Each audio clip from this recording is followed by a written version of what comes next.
A CT scan is an X-ray procedure that creates cross-sectional images with the help of computer processing. CT images are more detailed than conventional X-ray images and can reveal bones as well as soft tissue and organs.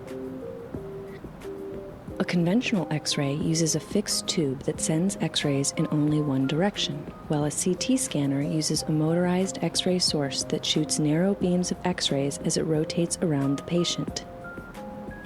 There are special digital X-ray detectors located directly opposite the X-ray source. As the X-ray passes through the patient, they are picked up by the detectors and transmitted to a computer. Image slices can either be displayed individually in two-dimensional form or stacked together to generate a three-dimensional image that can reveal abnormal structures or help the physician plan and monitor treatments.